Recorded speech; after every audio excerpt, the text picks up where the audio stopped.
오늘 시편 69편입니다. 69편은 표제를 보니까 다윗의 시로 되어 있죠. 또 인도자를 따라 소사님에 맞춘 노래라고 되어 있습니다.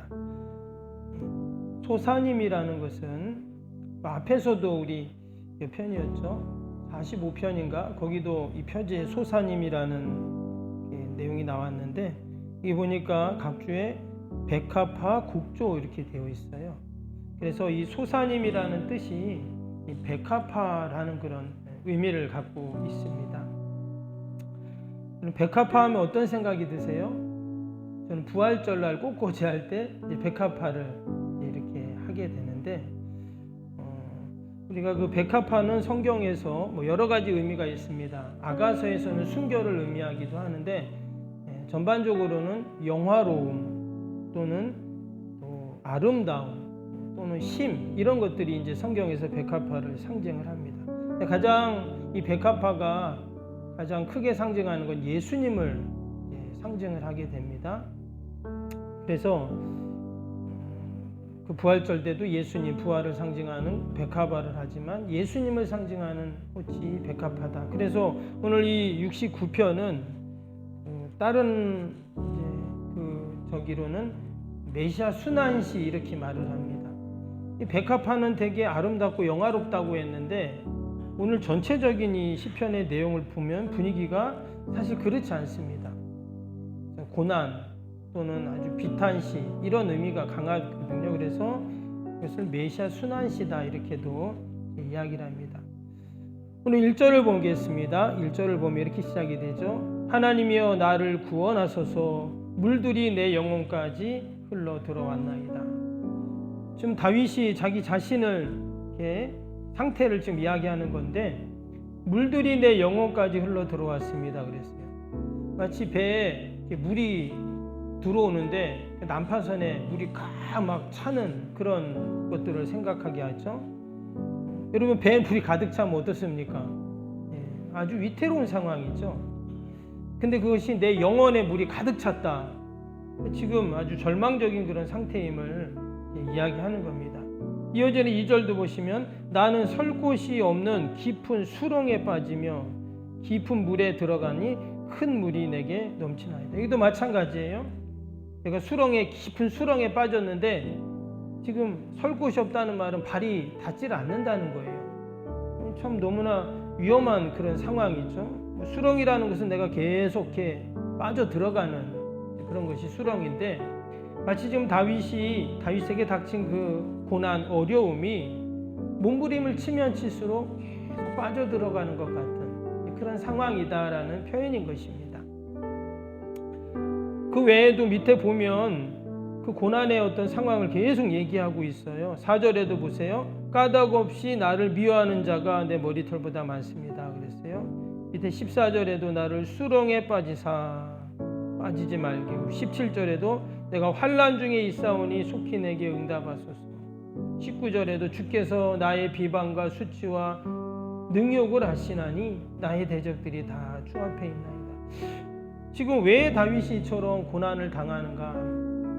우리가 아는 것처럼 다윗은 누구보다 기도의 사람이었고 하나님 잘 믿는 사람이었고 늘 성전을 사모하는 사람이었고, 그런데 왜 지금 고백을 보니까 그거와는 상관없이 정말 너무나 큰 고난을 지금 당하고 있습니다. 그리고 우리도 어려움이 있을 때가 있잖아요. 그러면은 왜 나에게 이런 어려움이 있지 하는 그런 고민을 하게 되고 또 낙심을 하게 되고 합니다. 근데 오늘 중요한 것은 다윗이 이런 고난 가운데, 앞에 나온 시편들도 다 마찬가지였지만 늘 다윗은 고난 가운데 뭘 합니까? 기도를 하고 있어요. 오늘도 1절에 하나님이여 나를 구원하소서 이렇게 기도하고 있잖아요. 왜 고난이 있을까라는 질문을 하는 것도 필요합니다. 그러나 내가 어떤 고난에 있어도 여러분, 내가 하나님 앞에 기도한다면 넉넉히 결국 그 고난을 이겨나갈 수 있고, 또 고난 속에서 하나님을 만날 수 있고, 또 고난의 뜻을 우리가 깨달을 수 있고, 더 나아가서 그 고난이 은혜로 바뀌는 그러한 분명히 역사가 있을 줄로 믿습니다. 그래서 다윗은 그 고난 속에서 늘 뭘 생각하냐면 하나님의 은혜를 생각합니다. 우리는 대개 고난이 있으면 그 고난 가운데 아까 수렁에 빠졌다고 했는데 마치 그 고난의 수렁에서 늘 막 그냥 허우적거리잖아요. 근데 다윗도 똑같이 고난에 있었지만 그는 뭘 생각한다고요? 하나님의 은혜를 생각하는 겁니다. 13절 볼까요? 여호와여 나를 반기시는 때에 내가 주께 기도하오니 하나님이여 많은 인자와 구원의 진리로 내게 응답하소서. 이게 바로 하나님의 은혜를 생각하는 거예요. 14절에도 나를 수렁에서 건지사 빠지지 말게 하시고 나를 미워하는 자에게서 깊은 물에 건지소서. 15절에 큰 물이 나를 휩쓸거나 깊음이 나를 삼키지 못하게 하시며 웅덩이가 내 위에 덮어 거기서 입을 닫지 못하게 하소서. 지금 계속 하나님의 은혜를 구하고 있죠. 지금 하나님의 도움을 구하는 것이 뭐냐? 결국 하나님의 은혜를 생각하는 거예요. 하나님의 은혜만을 바라보는 것입니다. 근데 우리가 고난을 이기는 지혜가 여기에 있어요. 결국 하나님이 역사는 어디서 일어날까요? 고난의 현장에서 일어나요. 그래서 그 고난을 은혜로 바꾸는 방법이 뭐냐? 우리가 고난 속에서 늘 하나님의 은혜를 생각하는 거예요. 지난날 하나님이 베푸신 은혜를 생각하든지 아니면 이 고난의 현장이 은혜로 바뀌게 해달라고 기도하든지, 그러면 우리에게 감사가 생겨요. 만날에 옛날에 하나님이 이렇게 역사하셨지? 이렇게 도와주셨지? 그러면 생각하면 감사하잖아요. 그리고 또 찬양하게 되고 또 기도하게 되고, 여러분 결국 그것이 고난을 이기는 그러한 방법인 줄로 믿습니다. 또 한 가지 오늘 이 고난 가운데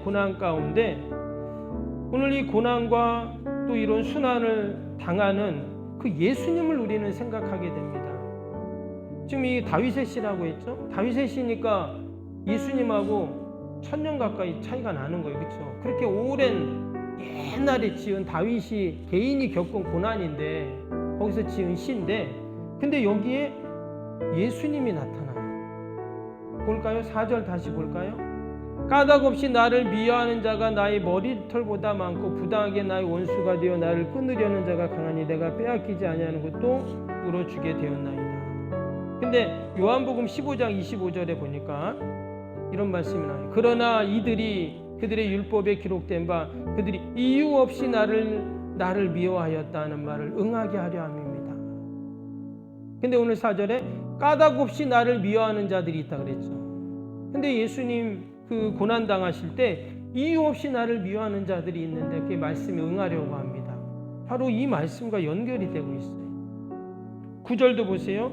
주의 집을 위하여 열성이 나를 삼켰고 주를 비방하는 비방이 내게 미쳤나이다.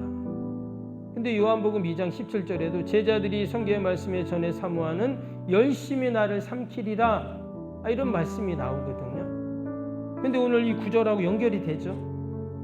21절도 보세요. 그들이 쓸개를 내 음식물로 주며 목마를 때 초를 마시게 하셨사오니. 지금 다윗이 이런 경험을 했다는 거예요.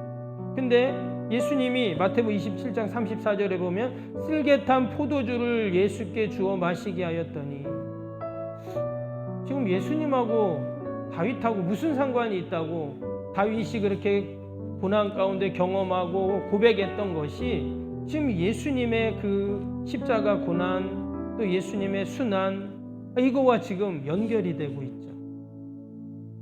그래서 이것을 메시아 순환시다 이렇게도 이제 우리가 이제 이야기를 하는데, 여러분 우리가 고난 가운데 있을 때 정말 생각해야 할 분이 누구냐? 바로 예수님입니다. 예수님의 그 고난은 십자가를 생각하는 거예요. 그럼 우리가 어떤 고난도 그러면 넉넉히 이기는 그런 은혜가 분명히 있을 줄로 믿습니다. 예수님의 그 십자가 고난이 나를 위한 고난이셨는데 예수님이 승리하시더니 하나님 나도 승리할 줄 믿습니다. 주님 십자가 의지하고 주님 십자가 따라갑니다. 우리가 이렇게 믿음으로 함께 고백할 수 있기를 축복합니다.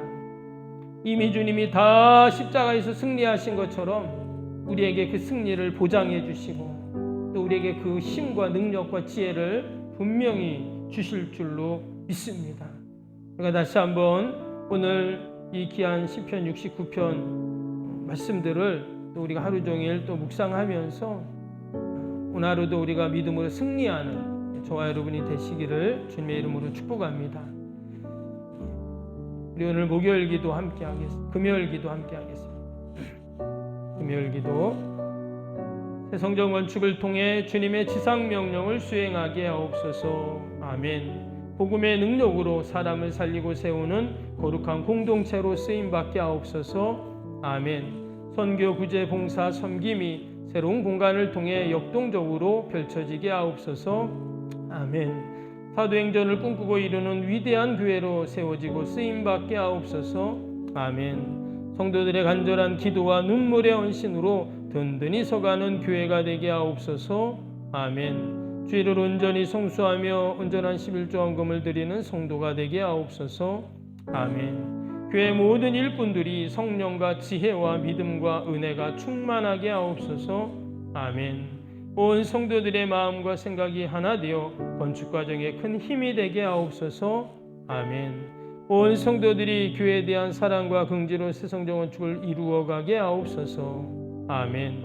분열의 악한 영이 틈타지 않게 하시고 건축하는 과정 가운데 실족하는 사람이 한 명도 없게 하옵소서. 아멘. 새 성전을 통해 하나님의 기적 같은 사역이 펼쳐지게 하옵소서. 아멘. 생명력 있는 복음의 역사가 나타나는 부흥의 진원지가 되게 하옵소서. 아멘. 세계를 품고 열방을 위해 기도하는 공간, 거룩한 소통의 공간이 되게 하옵소서. 아멘. 성도들이 벅찬 마음으로 새 성전에 임할 하나님의 영광을 소망하게 하옵소서. 아멘. 하나님의 꿈과 비전이 아름답게 펼쳐지는 것을 다 함께 누리게 하옵소서. 아멘. 예수님의 이름으로 기도합니다. 아멘. 사랑과 은혜가 충만하신 하나님 아버지, 오늘도 우리가 어떤 고난의 상황, 고난의 현장에서도 우리가 하나님의 은혜를 기억하게 하시고 예수님의 십자가를 기억하게 하여 주옵소서.